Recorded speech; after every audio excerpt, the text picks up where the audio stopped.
अस्सलाम वालेकुम। Programme news night के साथ मैं हूं सदफ यासिर। आज हम बात कर रहे हैं स्मोक के हवाले से। स्मोक जो है ये माहौलियाती आलूदगी और फ़ज़ाई आलूदगी की वजह से जो है पैदा हो रहा है, जिससे जो लोग हैं कई बीमारियों में मुब्तला हो रहे हैं, ख़ास तौर पर आँखों में जलन होना, खांसी, नज़ला, ज़ुकाम।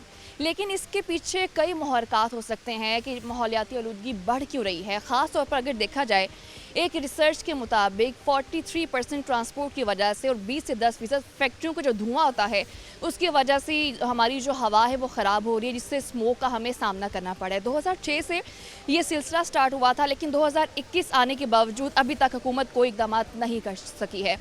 इस सब के पीछे मुहरकात क्या हैं, लोगों के पास इसके बारे में कितनी हद तक इन्फॉर्मेशन है, इस पर बात करते हैं।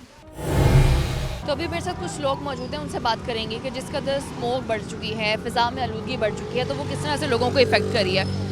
तो आपको भी पता होगा कि आजकल जो है स्मोक का जो है वो सिलसिला शुरू हो चुका है, जिसकी वजह से लोग काफ़ी बीमार भी हो रहे हैं। इस स्मोक ने आपको भी किसी तरह इफ़ेक्ट किए? जी बिल्कुल, ये मैं ये कहना इस वक्त बेजाना होगा कि ये एक डिज़ास्टर है इस वक्त हमारे मुल्क में, क्योंकि इस तरह के हालात में जिस तरह की सिचुएशन चल रही है, ट्रैफिक हादसा बहुत बढ़ रहे हैं, बीमारियां बहुत बढ़ रही हैं day by day. Even then क्या हॉस्पिटल्स में इस तरह की सिचुएशन हो गई है कि हमारी मेडिसिन शॉर्ट हो रही हैं और हॉस्पिटल में जगह नहीं है इस तरह। और हमें चाहिए कि हमें सिर्फ गवर्नमेंट पर अगर हम डिपेंड करेंगे तो ये इसका हल नहीं निकलेगा। हमें इनफरादी तौर पर सब बंदों को अपने अपने लेवल पे as a community, as a कौम हमें इस पर सोचना पड़ेगा कि हमने इसको कैसे इसका मुकाबला करना है। सबसे पहले हमें जिस तरह की गवर्नमेंट ने पाबंदी भी लगाई है आग जलाने पे, फसलों की बाकियत को जलाने पे, हमें अपने तौर पे सब लोगों को, हम अगर ये कहें कि कोई नहीं गवर्नमेंट ने कहा है हमने फसलें नहीं जलानी, जहाँ मुख्तलिफ जगहों में अब हम अभी भी देखते हैं कि कई जगह पे कूड़ा करकट पे आग लगी हुई है, लोगों ने लगाई हुई है इनफरादी तौर पर। तो हमें ये शऊर उजागर करना चाहिए अपने लोगों को, इर्द गिर्द के लोगों को, कि ये इस वक्त डिज़ास्टर है। इस डिज़ास्टर में हमें कौम बन के निकलना है और इसका मुकाबला करने के लिए, हम इस एनवायरनमेंट को साफ़ रखने के लिए हमें वो तमाम चीज़ें जो पोल्यूशन का बायस बन रही हैं, जो आलूदगी का बायस बन रही हैं, उनसे अवॉइड करना है और इसका सद्भाव करना है, ताकि हम सेहतमंद कौम बन के हम अपने मुआशरे को बेहतर तरीके से लेके आगे जहाँ पे चलें। हम जलाने की बात करें कि फसलों की बाकियात वगैरह जलाई जाती हैं, धुआं उठता है, भट्टे चलते हैं, उसके साथ साथ जो ट्रांसपोर्ट होते हैं, अभी भी देख रहे हैं कि हम जो सड़कें कभी हमें खाली नज़र नहीं आती हैं, कि इस कदर गाड़ियाँ कि उनका जो धुआं है वो भी हमारे फ़िज़ा को आलूदा कर रहे हैं। जी बिल्कुल, लेकिन आबादी बढ़ चुकी है, हमारे पास ज़ाहिर है वसाइल की कमी है।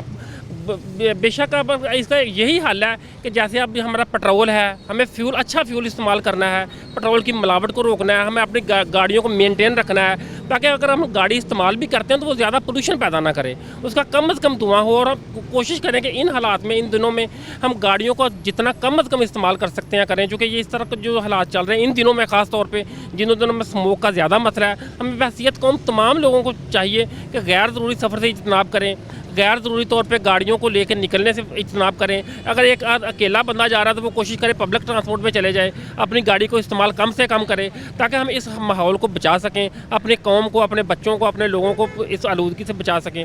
और हमें जिस तरह के इस गवर्नमेंट में बहुत सारी तनकीद कर सकते हैं हम, बहुत सारे मसाइल हैं, उसके बावजूद एक चीज़ इसकी पॉजिटिव है कि इमरान खान साहब ने जो बिलियन ट्री मनसूबा शुरू किया था, वो उसका बहुत ज़्यादा फ़िलहाल तो हमें महसूस नहीं हो रहा, लेकिन आने वाले दिनों में मैं समझता हूँ कि आगे 2, 4, 5 सालों में इसका वाज़ेह तौर पे इम्पैक्ट नज़र आएगा और इंशाअल्लाह हम इस तरह के डिज़ास्टर से निकलने में कामयाब हो जाएंगे। अगर इसी तरह जिस तरह उन्होंने शऊर दिया है, लोगों के ज़्यादा से पौधे लगाए जाएँ, दरख्त लगाए जाएँ, ताकि वो माहौल को साफ़ करते हैं।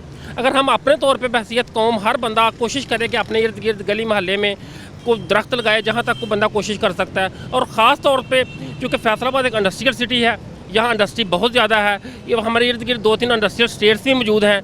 मैं रिक्वेस्ट करूँगा अपने बिजनेसमैन से, जो इंडस्ट्रियलिस्ट से, कि जो वो मिल्स बना रहे हैं, जो वो इंडस्ट्री लगा रहे हैं, कोशिश करें कि उसकी जो वाल है, उसके इर्द गिर्द की बाउंड्री वाल है, उसके साथ साथ पौधे ज़रूर लगाएं, ताकि अगर वो जितनी पोल्यूशन पैदा कर रहे हैं उसी हिसाब से अगर वो दरख्त लगाएंगे, पौधे लगाएंगे, क्योंकि वहाँ मैं समझता हूँ काफ़ी जगह मौजूद होती है बाउंड्री वाल के साथ, अगर वहाँ दरख्त लगाए जाए, पौधे लगाए जाए, तो हम इसका सद्भाव कर सकते हैं। जैसे आपने हुकूमत की एक बात ये की कि अभी जो दरख्त लगाने का उन्होंने एक जो पॉलिसी शुरू किया था सिलसिला, उसके साथ साथ इलेक्ट्रिक व्हीकल का भी पॉलिसी लेके आई है ये हुकूमत।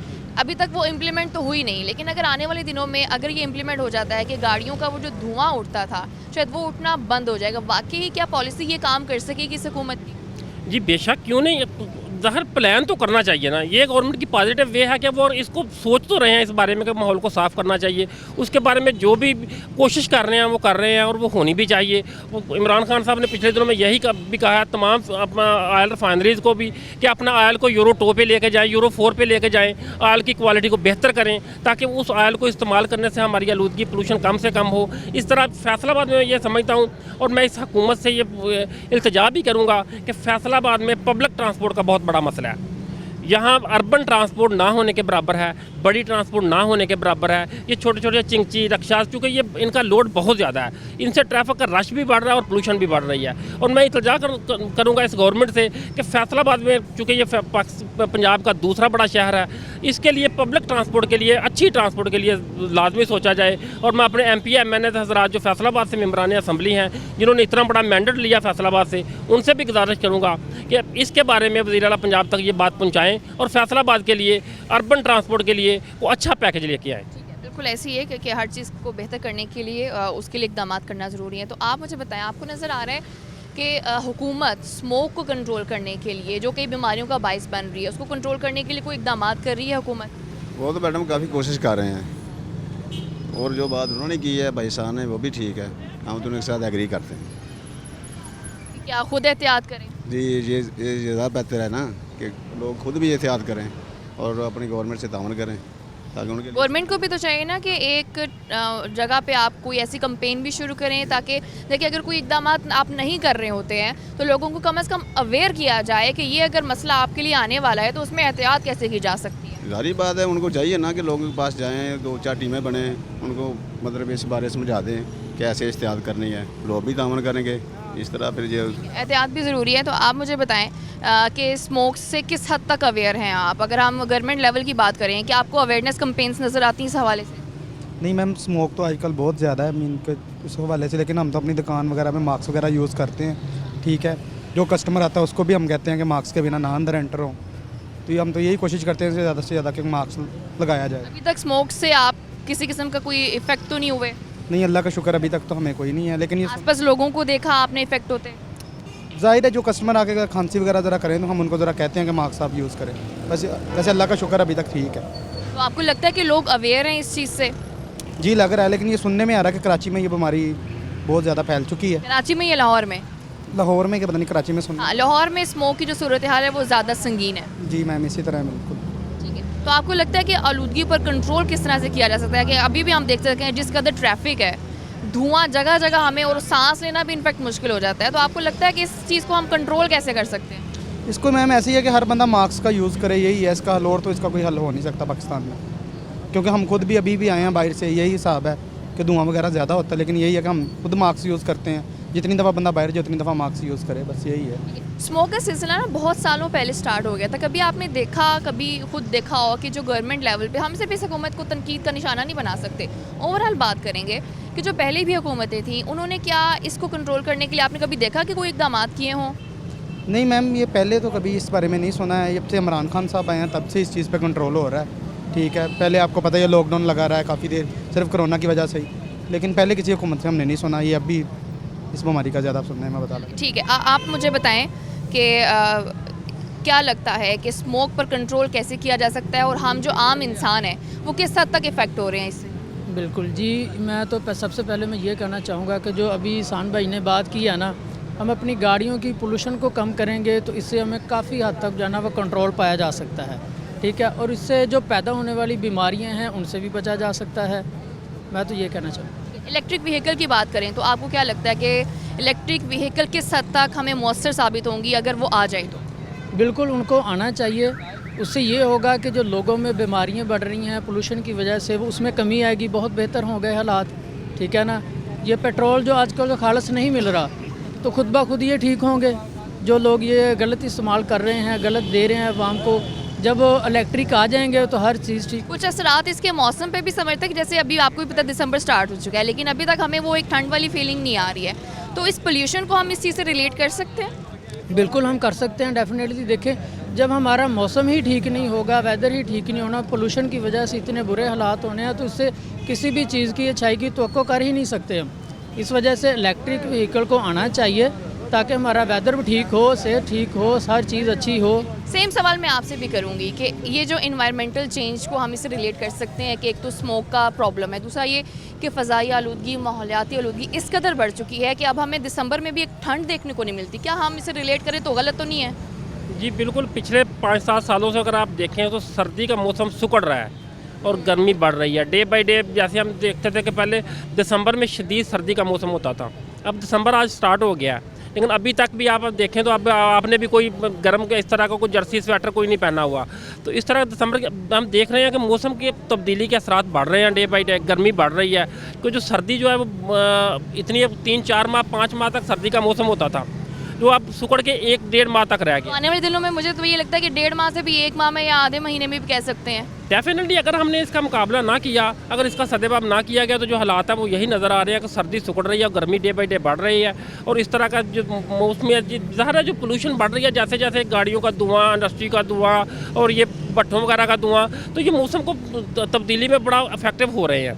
तो ये जो फैक्ट्रियों का धुआं होता है, क्या कभी आपने उनके खिलाफ कोई ऐसा एक्शन होते थे? क्योंकि उनमें जहरीले गैसें होती हैं जो हवा में शामिल हो जाती हैं। या तो उन फैक्ट्रियों का धुआं का एक जो होता है ना फिल्ट्रेशन का एक सिलसिला होता है, या तो वो शुरू किया जाए या ऐसी फैक्ट्री को बंद ही कर दिया जाए। जी बिल्कुल, इसके लिए महकमा माहौलियात बनाया हुआ है गवर्नमेंट ने है, लेकिन वो इतना इफेक्टिव काम नहीं कर रहा। मैं ये समझता हूँ कि हमारे मुल्क में जिस तरह का कल्चर है करप्शन का, रिश्वत का, तो वो इतना ज़्यादा महकमा इफेक्टिव नहीं है।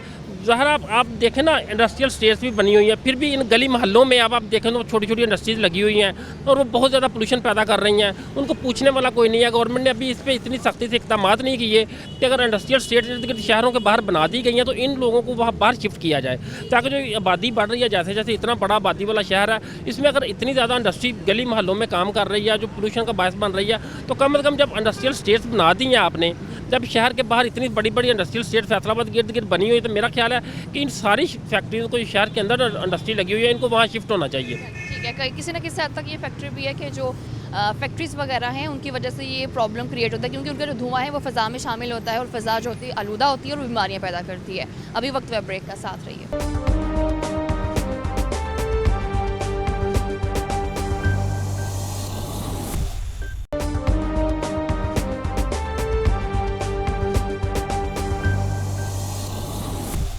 Welcome back. तो अभी मैं एक यूनिवर्सिटी में मौजूद हूँ, मेरे साथ माहिरीन भी मौजूद हैं। मैं उनसे बात करूँगी और ये जानूँगी कि जिस तरह से फ़ज़ाई आलूदगी, माहौलियाती आलूदगी बढ़ती जा रही है तो इसकी वजह क्या है। सबसे पहले तो आप मुझे बताएं, आपको भी पता होगा कि ये स्मोक का टाइम चल रहा है, इन दिनों में स्मोक काफ़ी है, एयर क्वालिटी इंडेक्स काफ़ी हद तक ख़राब हो चुका है। आप इसकी बेसिक वजह क्या समझते हैं इस ख़राबी की? सबसे बड़ी ख़राबी जो है वो पोल्यूशन की वजह से है। और पोल्यूशन जो है वो क्योंकि हमारा जैसे बढ़ता हुआ आबादी का ट्रेंड है, सबसे ज़्यादा आबादी के ऊपर जो प्रेशर, आबादी की वजह से जो प्रेशर है वो अल्टीमेटली वो माहौल को बर्दाश्त करना पड़ रहा है। जितनी ज़्यादा आबादी है उतनी ही ज़्यादा पोल्यूशन है। जितने लोग हम चीज़ें इस्तेमाल करते हैं हम डेली बेसिस पे, लाइक जो फूड आइटम भी यूज़ करते हैं उनका वेस्ट हम जितनी ज़्यादा आबादी होगी उतनी ही ज़्यादा गाड़ियाँ भी इस्तेमाल करनी पड़ेंगी, उतनी ज़्यादा ट्रांसपोर्ट की सहूलियात, उतना ही ज़्यादा फिर अल्टीमेटली धुआं भी ज़्यादा होगा।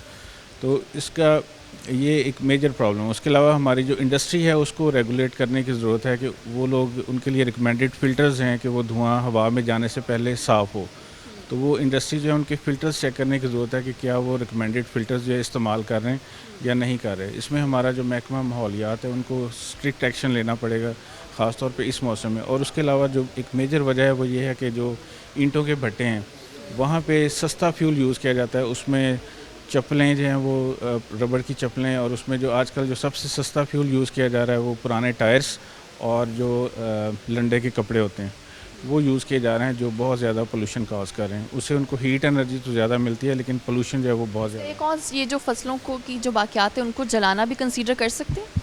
जी ये देखें, ये तो बहुत अरसे से पुरानी एक प्रैक्टिस है। अब जैसे आबादियाँ बढ़ रही तो वो जगह भी कम होती जा रही है। वो खुली जगह पे जब वो जलाए जाते हैं उसमें कोई ऐसी ख़ास जो है ना वो पोल्यूशन वाली चीज़ें भी नहीं हैं। वो क्योंकि नामियाती मादा है, जो फसलें ज़मीन से ही उगाई जाती हैं, उसका धुआं इतना ज़्यादा ख़तरनाक नहीं है जितना जो सनतों का धुआं है।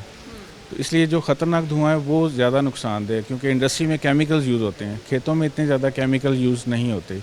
इसलिए निस्बतन जो वो धुआं है जो ज़राअत से निकल रहा है उसका तो, क्योंकि देखें वो आबादी के करीब भी नहीं है, वो आबादी से दूर है, तो उसका उतना ज़्यादा नुकसान नहीं जितना सनतों की वजह से नुकसान है। और इसकी जो दुनिया में जो टेक्निक्स चल रही हैं कि किस तरह किया जाए, उसमें वाटर बॉडीज़ का जो इस्तेमाल के शहरों की भी प्लानिंग इस तरह से की जाए, एक तो सनतों को मखसूस जगहों पे लेके जाया जाए।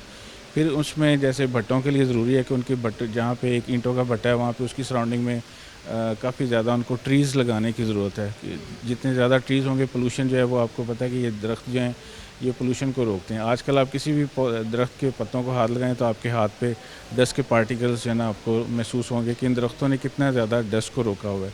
इसी तरह जहाँ पे वाटर बॉडीज होंगी या फैसलाबाद की अगर हम बात करें तो यहाँ पे कैनाल रोड पे निस्बतन पोल्यूशन कम है। उसकी वजह है कि जो पार्टिकल्स पानी के साथ उसकी सरफेस के ऊपर आ जाएंगे वो दोबारा नहीं उठते, ठीक है। तो इसलिए हमें ऐसी वाटर बॉडीज़ यहाँ पे झीलें बनाने की ज़रूरत है जहाँ पे पानी के ऊपर जो है ना वो पोल्यूशन जो है ना एब्जॉर्ब हो। उसके अलावा दरख्तों की अभी भी बहुत ज़्यादा कमी है। हम कोशिश तो कर रहे हैं कि ज़्यादा से ज़्यादा दरख्त लगाएं, लेकिन अभी भी उनकी बहुत ज़्यादा कमी है।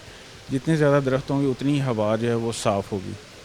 बड़े डिटेल में इन्होंने बताया कि किस तरह से जो है एयर क्वालिटी ख़राब हो रही है। एयर क्वालिटी ख़राब होने की वजूहात तो हमें पता चल गई हैं, इसके असरात क्या होते हैं हम लोगों पर? देखिए, सांस लेने के लिए बुनियादी तौर पर साफ़ हवा की ज़रूरत है। साफ ज़ाहिर है फेफड़ों में साफ़ हवा जाएगी तो हमारी सेहत के लिए वो ज़रूरी है। तो जिस वक्त हम ये मुख्तलिफ़ किस्म की जहरीली गैसें हवा के अंदर कार्बन के ज़र्रात या जो हवा में नमी होती है उसके ऊपर जरासीम, इस किस्म की पोल्यूटेड जो है आलूदा फ़ज़ा में जब हम सांस लेंगे तो ये हमारे लिए सेहत में ख़राबी का मूजब बनेगी। और ये ख़राबी बुनियादी तौर पर ज़्यादातर बच्चों में, जो एज्ड लोग हैं, ज़्यादा उम्र रसीदा लोग हैं उनमें, या जिनमें कोई सेहत के दीगर मसाइल सांस के फेफड़ों के पाए जाते हैं तो उनमें ये ज़्यादा मसला होता है। और इसके साथ साथ जब ये सेहतमंद लोग भी मुसलसल इस हवा में सांस लेते हैं, आलूदा हवा में हम फ़ज़ा में सांस लेना पड़ता है शहरों में जाके इर्द गिर्द माहौल में, तो हमारे जो है सांस की नाली में वो ज़रात जमते हैं और ये उसमें ख़ारिश और मुख्तलिफ़ किस्म की एलर्जीज़ का बायस बनते हैं। तो इस तरीके से अगर इसको मुनासिब तरीके से इसमें एहतियात ना की जाए तो हमारे लंबे अरसे के लिए तो ये सेहत के लिए बहुत ही पेचीदा मसाइल का ये बायस बन सकती है। इससे बचाव के लिए आप क्या तदबीर देते हैं? देखिए, बचाव में दो चीज़ें हैं। एक है एहतियात, आप एहतियाती तदाबीर इख्तियार करें इनफरादी सतह पे, मास्क पहने, बिला वजह घरों में रश वाली जगहों में जाने से गुरेज़ करें। दूसरा है इज्तमाही तौर पर हमें जो इस आलूदा फ़ज़ाई आलूदगी का बायस बनने वाली जितनी भी चीज़ें हैं उनको हमें काबू पाने की ज़रूरत है। जैसे डॉक्टर साहब ने कहा कि हम ऐसी सनती वहाँ पे जो सनत में फ़ज़ाई आलूदगी फैलाने वाली मशीन ये जो होती हैं चिमनियाँ हैं जहाँ से धुआं खारिज होता है, वहाँ पे मुनासिब फ़िल्टर्स लगाएं। भट्टों में ज़िगज़ैग टेक्नोलॉजी का इस्तेमाल गवर्नमेंट ने, वो एक महफूज तरीका है। इसी तरीके से मुख्तलिफ़ जो गाड़ियाँ हैं उन गाड़ियों की अपनी मेंटेनेंस रिपेयर का ख़ास ख्याल रखें। और सबसे बड़ी बात यह है जो हाईवेज़ हैं इनके इर्द गिर्द जो फसलों की बाकियात जलाने का जो सबसे ज़्यादा जो बहुत ही जानी नुकसान का कई दफ़ा बायस बनती हैं। फॉर एग्ज़ाम्पल मोटरवेज़ के इर्द गिर्द वो इलाका भी वही है, चावल उगाने का मुंजी का इलाका जो है हमारा, वो मोटरवेज़ के इर्द गिर्द जब हम ये जलाएंगे तो वहाँ पे धुआं अचानक आने से बहुत बड़े संगीन हादसात का बायस बनता है। तो ये सारी एहतियात करने की, एहतियाती तदाबीर जो है इनको जो है ना अपनाने की ज़रूरत है। एहतियात भी हमने जान लिया, असरात भी जान लिया और ये सारी सिचुएशन पैदा कैसे हो रही है। लेकिन सवाल यहाँ पर ये पैदा होता है कि 2006 में ये सिलसिला शुरू हो गया था स्मोक का, 2006 से 2021 आ चुका है। तो आपको क्या लगता है कि हमें ऐसे कौन से इक़दाम करने चाहिए तो और आगे भी करने हैं कि इन सब चीज़ों से बचा जा सके? इसमें सॉलिड वेस्ट मैनेजमेंट जो है ये एक बड़ा इंपॉर्टेंट स्टेप है, क्योंकि अब स्मोक जो है ये हमारा 5वां मौसम बन चुका है, एक रेगुलर फीचर बन चुका है। 4 मौसमों के साथ अब ये 5वां मौसम अटैच हो गया है स्मोक का। तो इसमें तमाम जो सोर्सेज है जहाँ से धुआं निकल रहा है उन सोर्सेज को कंट्रोल करना है। आम जगहों पे जो है कूड़ा करकट जो है ना उसको ठिकाने लगाने का जो सॉलिड वेस्ट मैनेजमेंट का सिस्टम है वो भी जो है प्रॉपर नहीं है, उसको भी इम्प्रूव करने की जरूरत। उसके लिए बुनियादी तौर पे हमें अवेयरनेस भी क्रिएट करनी है, स्कूल लेवल पर बच्चों से लेके बड़ों तक भी जो है अवेयरनेस क्रिएट करनी है। कि जो घरों में भी, जो घरों के बाहर जहाँ पे लोग जो है ना वो कूड़ा करकट जो है ना वो ऐसी जगह पे जहाँ से वेस्ट मैनेजमेंट वाले उठा के लेके जाते हैं, वहाँ तक पहुँचने से अपने पहले लोगों को ये मैसेज कैसे दें? जैसे गवर्नमेंट तो मतलब उनके लिए शायद ये हाल यही है कि बच्चों को स्कूल में 3 दिन की आप छुट्टी दे दें, बजाय इसके कि आप कोई ना कोई इकदाम करें। मतलब एक टाइम हो गया है, स्मोक का ये सिलसिला शुरू हुआ, उसकी बेसिक वजह वही जो आपने बताया कि फ़ज़ाई आलूदगी, उस पर काबू पाने के बजाय ये हल देना कि 3 दिन के लिए बच्चों को घर में बिठा लें, स्कूल ना भेजें। क्या ये गवर्नमेंट का ये सजेस्ट करना सही है? नहीं, ये बिल्कुल गलत है। इससे तालीम का भी हर्ज हो रहा है। पहले भी कोविड की वजह से जो है ना वो स्कूल्स बंद थे और तालीम का बहुत नुकसान हुआ है। उसकी वजह ये है कि हमें ऐसे एक तो टीवी प्रोग्राम स्पेशलाइज ऐसे जो है ना वो साइंटिफिक प्रोग्राम देने जो है ना वो चलाने चाहिए, टीवी प्रोग्राम्स डिफरेंट चैनल्स के ऊपर, जिसमें इस तरह के जो मसाइल हैं उन पे बात की जाए, अवेयरनेस पैदा की जाए और इनके हल जो है वहाँ पे बताए जाएँ। फिर ये कि पर्सनल लेवल पे आप क्या कर सकते हैं, बच्चे जो किसी जगह पे घरों में जो कूड़ा करकट होता है उसको आग ना लगाई जाए। इसी तरह जो मोहल्ले का वेस्ट है, गली का वेस्ट है, उसको बहुत जल्दी में लोग आग लगा देते हैं। फिर सैनिटरी वर्कर्स जो हैं वो भी उठाने की बजाय वो ख़ुद कई दफ़ा आग लगा देते हैं। उसमें शॉपर भी शामिल है। अब ये कि हमने शॉपर का इस्तेमाल भी कम किया, लेकिन अभी तक वो उस लेवल पे जो है ना उसका कंट्रोल नहीं है। अभी भी शॉपर का इस्तेमाल जो है ना वो चल रहा है और ये ना सिर्फ फ़ज़ाई आलूदगी बल्कि शॉपर जो है वो तो ज़मीन को भी बर्बाद करता है और हमारा जो सीवरेज का सारा निज़ाम है उसको भी चोक कर देता है। तो इन चीज़ों पे और प्लास्टिक की बर्निंग ख़ास तौर पे अभी जो रिसेंटली मैंने बताया कि लंडे के कपड़े जो है ना वो जलाए जा रहे हैं, इस पे मुकम्मल बैन होना चाहिए। इसके ऊपर चेक होना चाहिए कि इस तरह का फ्यूल जो है ना वो कोई भी इस्तेमाल ना करे जलाने के लिए इंडस्ट्री में, बॉयलर। ये ज़्यादा प्रॉब्लम जो है वो इंडस्ट्री में ही, इंडस्ट्रियल सिटीज़ में ये प्रॉब्लम ज़्यादा देखने में आ रहा है। इसके अलावा क्रॉस बाउंड्री इशू है कि इंडिया का जो है वो हमारे साथ लाहौर में जो क्योंकि ज़्यादा प्रॉब्लम है, तो इंडिया में बहुत ज़्यादा कोयला यूज़ किया जाता है क्योंकि वहाँ पे कोयला सस्ता है। अभी जो COP थी ग्लासगो में हुई कॉन्फ्रेंस ऑफ पार्टीज़, जहाँ पे सारी दुनिया के लोगों ने साथ जोड़ के बैठा कि ये माहौलियाती आलूदगी का जो इन मसाइल का कैसे हल किया जाए, तो उसमें इंडिया ने कहा कि हमारे पास जो सस्ता फ्यूल जो है वो कोयला ही है, हम उसको ही यूज़ करेंगे हमारे पास जब तक हमें अल्टरनेट टेक्नोलॉजी ना दी जाए। अब अल्टरनेट टेक्नोलॉजी में हमारे पास न्यूक्लियर टेक्नोलॉजी जो है, हमें उससे बिजली पैदा करनी चाहिए। उसकी बजाय हम कोयले वाले जो है ना वो प्लांट्स लगा के, हमने अभी पाकिस्तान में देखा कि जो पोल्यूशन कॉज कर रहे हैं और हवा में ना सिर्फ आलूदगी बल्कि टेम्परेचर को भी इंक्रीज़ कर रहे हैं। ऐसे ही है तो मैं आपसे ये जानना चाहूँगी, ये सारी जो पोल्यूशन है जो क्रिएट हो रही है, ये हमारे मौसम पे किस हद तक इफेक्ट करे? क्योंकि अगर देखा जाए दिसंबर स्टार्ट हो गया है लेकिन अभी तक सर्दी नहीं आई, तो ये इफ़ेक्ट क्या समझते हैं? देखें, जो भी फ़ज़ाई आलूदगी में जो भी गैसेस, ठोस ज़र्रात, नमी, ये मौसम में टेम्परेचर बढ़ने का सबब बनती हैं। तो मौसमियाती तब्दीली में उसके 2 पहलू हैं। एक तो ये है कि मौसमों का पैटर्न, तरतीब थोड़ी सी चेंज हो गई है। अब ये दिसंबर आ गया है तो सर्दियां अभी शुरू नहीं हुई प्रॉपरली, तो मौसम जो अपनी रूटीन में हम पहले हमेशा से देखते आए हैं उनकी टाइमिंग चेंज हो गई है।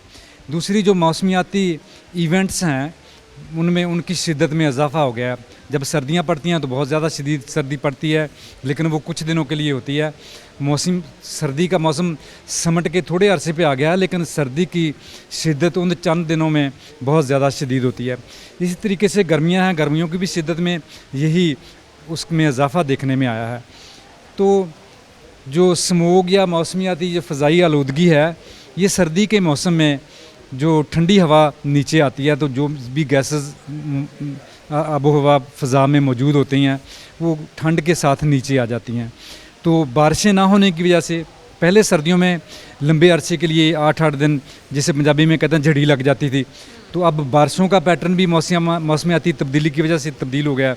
तो बारिशें ना होने की वजह से या अच्छी भारी बारिशें ना होने की वजह से जो फ़ज़ाई आलूदगी है ये एक लंबे अरसे के लिए, जैसे डॉक्टर साहब ने कहा, ये 5वां मौसम बन के रह गई है। तो अगर पहले की तरह बारिशें हों और भारी अच्छी बारिशें हों तो फिर ये हमारे लिए इतना बड़ा मसला नहीं है, ये इतना कोई ऐसा इशू नहीं रहेगा। तो बारिशों का ना होना, मौसमों के पैटर्न तरतीब बदल जाना, मौसमों की शिद्दत में तब्दीली आ जाना, ये सब चीज़ें मिल के इस फ़ज़ाई आलूदगी की शिद्दत में, इसके असरात में इजाफा का सबब बन रही हैं। यकीनन जो फ़ज़ाई आलूदगी बढ़ती जा रही है और फ़ज़ाई आलूदगी को कम करने की ज़रूरत है और ख़ास तौर पर गवर्नमेंट लेवल पर काम करने की ज़रूरत है। कोई ना कोई इक़दाम करने चाहिए। अभी वक्त है ब्रेक का, साथ रहिए।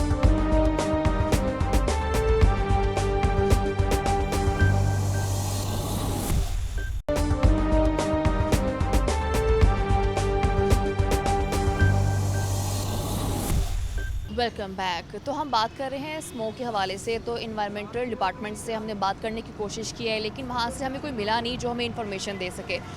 तो शायद हालात इतने बुरे हो चुके हैं कि आप कोई बात करने को तैयार नहीं है। तो रमज़ान मिर्ज़ा मौजूद है, मैं उनसे बात करूँ। तो रमज़ान, आप बताएं, अब जो लोग आगे आने से डर रहे हैं ये बताने के लिए कि स्मोक की आखिर वजह क्या है, माहौलियात में आलूदगी किस वजह से हुई है, ये लोगों में डर क्यों पैदा हो रहा है? असल में मामला ये है कि हुकूमत पंजाब की जानिब से ये देखा जा रहा है कि फैसलाबाद एक ऐसा शहर है जो कि सनती लिहाज से खासा जो है वो अहम कंसिडर किया जाता है, और यहाँ पर जो सैकड़ों यूनिट्स हैं उसकी वजह से फ़िज़ाई आलूदगी का मसला बन रहा है। और अफसोस की बात यह है कि फैसलाबाद उन शहरों में से एक है जहाँ पर कोई भी सरकारी एयर पॉइंटर मौजूद नहीं, जिससे आप इस बात का अंदाज़ा लगाते हैं कि फैसलाबाद का हकीकी एयर क्वालिटी इंडेक्स इस वक्त क्या है। और हमें जो है और महकमों को किसी न किसी प्राइवेट इदारे के अदादोशुमार के ऊपर जो है वो इन्हिसार करना पड़ता है। इस मामले को देखते हुए हुकूमत ने ये देखा है कि जब ऑफिसर से इस मामले के ऊपर पूछा जाता है तो उनकी जानिब से मौक़िफ़ जो है वो दिया जाता है, जिसके बाद इस बात की तस्दीक हो जाती है कि फैसलाबाद में फ़िज़ाई आलूदगी जैसे मसाइल हैं। अब उन्होंने चाल ये की खेली है कि जो फैसलाबाद के ऑफिसर्स हैं, जिनमें डिप्टी डायरेक्टर हैं, असिस्टेंट डायरेक्टर्स हैं, इंस्पेक्टर्स हैं, फील्ड असिस्टेंट हैं, उन तमाम को ये हिदायत कर दी है कि भाई आपने किसी सूरत में भी इस स्मोक के सीज़न के दौरान मीडिया से कोई गुफ्तगू नहीं करनी। और उस मकसद के लिए उन्होंने कहा है कि ज़िम्मेदार जो हैं वो सेक्रेटरी हैं और जो इस वक्त लाहौर में बैठे हैं।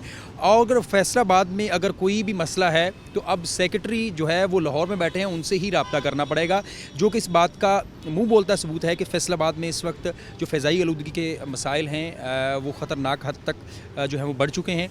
यहाँ पर जो लेबॉर्ट्री है वो 100% फ़ाल नहीं है, उनके पास जो इस स्मोक को मापने वाले आलात हैं वो काम नहीं कर रहे।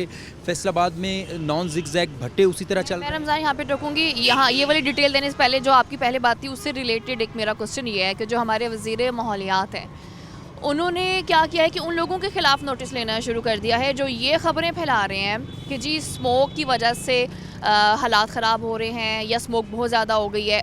उनका ये कहना है कि हालात इतने बुरे हैं नहीं जितने दिखाए जा रहे हैं। तो आपके इल्म में ऐसी कोई बात है?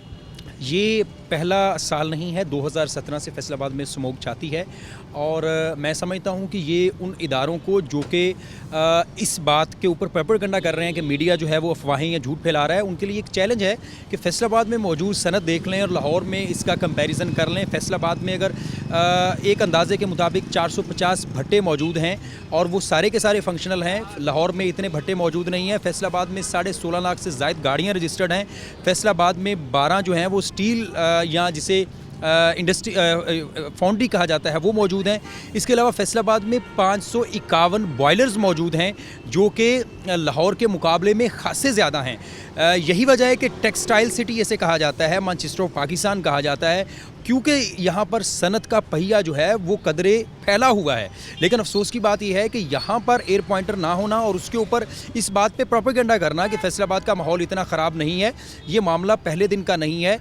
लाहौर में सिर्फ एक चीज़ जो मुनफरिद है फैसलाबाद से वो ये है कि वहाँ पर पड़ोसी मुल्क से भी फ़िज़ाई आलूदगी लाहौर में दाखिल होती है, लेकिन फैसलाबाद की लोकली प्रोड्यूस इतनी ज़्यादा है कि आप ये देखें कि फैसलाबाद में हद निगाह इस वक्त भी बेहतर नहीं हुई, और ये आज का दिन नहीं है, आप पिछले 3 हफ्तों से ये देख रहे हैं। और फैसलाबाद में स्मोक सीज़न या स्मोक एमरजेंसी जो है वो 15 अक्टूबर से लागू कर दी गई थी। इसके बाद बहुत सी कार्रवाइयाँ भी की गई। इसके अलावा विजिबिलिटी मुतासिर है, रूटीन में 3000 मीटर तक विजिबिलिटी होती है, लेकिन आप इस वक्त भी चले जाएँ तो फैसलाबाद के जो सनती क्लस्टर्स हैं जिनमें मकबूल रोड का इलाका है, जिनमें खोड़ेवाला का हब है, स्मॉल इंडस्ट्रियल स्टेट है, सरगोदा रोड के यूनिट्स हैं, वहाँ पर इस वक्त भी विजिबिलिटी इससे भी कम है। तो ये उनके लिए मेरा सवाल है कि ये विजिबिलिटी किस वजह से मुतासिर है, जबकि सूरज पूरी आबोताब के साथ चमक रहा होता है, इसके बावजूद फ़िज़ाई आलूदगी शामिल होती है। तो क्या ये धुंध है, क्या ये फॉग है? तो ये उनके लिए एक सवाल है। और अफसोस की बात यह है कि कमिश्नर फैसलाबाद जो कि सेक्रेटरी माहौलियात रहे भी हैं, उन्होंने भी इस बात का जो था वो इंदिया दिया था कि रूटीन से ज़ायद स्मोक होगी, क्योंकि पिछले 2 साल कोरोना की वजह से इंडस्ट्री बंद रही, ट्रैफिक का पहिया जाम रहा, लेकिन इस बार जो है वो कोई इक़दामात नज़र नहीं आ रहा है। मुझे रमज़ान ये भी बताएं कि क्या ऐसा हो रहा है कि जो फसलों की बाकियात को जो जलाया जाता है उन लोगों के खिलाफ कोई कार्रवाई, या ऐसी फैक्ट्रियाँ जहाँ से धुआं ऐसा निकलता है जो फ़िज़ा को आलूदा करता है, या ऐसी गाड़ियाँ जो जहरीला धुआं छोड़ती हैं? क्योंकि सुनने में यही आ रहा है, उनका वज़ीर माहौलियात या जो भी हमारे हुकूमती नुमाइंदे होते हैं वो ये कहते हैं कि हम इन लोगों के खिलाफ कार्रवाइयाँ कर रहे हैं। मामला ये है कि अगर फैसलाबाद में एक इंडस्ट्री बंद होती है, 3 दिन उसको बंद रखा जाता है और फैसलाबाद से ताल्लुक़ रखने वाले एक MNA का मुतल्लिका ऑफिसर को फ़ोन आता है और वो मजबूर हो जाता है उसको खोलने के लिए, तो ये सरकार के रिट के ऊपर एक सवालिया निशान है। और फैसलाबाद में जितनी भी सनतें मौजूद हैं, या तो वो किसी MNA के स्पॉन्सर्स हैं या वो किसी MNA की है। गाड़ियाँ जो हैं वो किसी MNA के रिश्तेदार की होंगी, MNA के किसी चेयरमैन की होंगी, वाइस चेयरमैन की होंगी। तो ये सारे के सारे वो लोग हैं जो कि हुकूमत का हिस्सा हैं। तो जहाँ तक आपने बात की कि जो कार्रवाइयाँ की जा रही हैं, कार्रवाइयाँ इसमें कोई शक नहीं कि बहुत की गई हैं, लेकिन जो ज़मीनी हक़ाइक़ हैं वो बता रहे हैं कि अभी भी आलूदगी का जिन जो है ये हुकूमत से बेकाबू दिखाई दे रहा है। और उसकी सबसे बड़ी वजह ये है कि अक्टूबर से पहले ज़िगज़ैग भट्टों को तो चलाया जा ही रहा था, नॉन ज़िगज़ैग भट्टों को भी भरपूर अंदाज में चलाया जा रहा था। फैसलाबाद में व्हीकल एग्जामिनेशन के लिए कोई भी इदारा नहीं। जो पब्लिक ट्रांसपोर्ट यहाँ पे चल रही है, जिनकी तादाद तकरीबन कोई 10,000 के करीब है, जिनमें रिक्शे हैं, जिनमें बसेस हैं, उनकी इंस्पेक्शन नहीं हो रही क्योंकि फैसलाबाद में कोई इदारा नहीं है। तो अदादोशुमार के मुताबिक तकरीबन 42 से 45% जो स्मोक की बड़ी वजह है वो फैसलाबाद में चलने वाली गाड़ियाँ हैं। उनकी फ़िटनेस का अगर ख्याल नहीं रखा जाएगा, फैसलाबाद में नॉन ज़िगज़ैग भट्टे चलेंगे, फैसलाबाद में जितनी भी सनतें हैं उनकी चिमनियों में अगर वेट स्क्रबर नहीं लगेंगे, SOPs के ऊपर अमल दरामद नहीं होगा, मकबूलपुर रोड के ऊपर जो है वो लंडा जलाया जाएगा, तो फैसलाबाद के साथ यही होगा। और अफसरान जो हैं ख्वाब खरगोश के मज़े ले रहे होते हैं। डिप्टी कमिश्नर ने असिस्टेंट कमिश्नर की खूब खिंचाई की। इसके अलावा जो असिस्टेंट कमिश्नर जड़ांवाला हैं उनको हटाने के हवाले से भी इक़दाम करने की बात की गई और उनको हटा भी दिया गया। बाकी असिस्टेंट कमिश्नर से भी जो है वजाहत तलब की गई है। ये इस बात का सबूत है कि इंतज़ामी इदारे काम नहीं कर रहे। ठीक है, बिल्कुल ऐसे कि जो इदारे हैं वो काम नहीं कर रहे, इदारों को काम करने की ज़रूरत है, बजाय इसके कि जब सूरत हाल संगीन हो जाए तो एमरजेंसी नाफिज करते हैं, उससे पहले ही हमें इक़दाम कर लेने चाहिए ताकि ऐसी सूरत हाल से बच सकें। अभी प्रोग्राम का वक्त हुआ ख़त्म, दोबारा मुलाकात होगी। अल्लाह हाफ़िज़।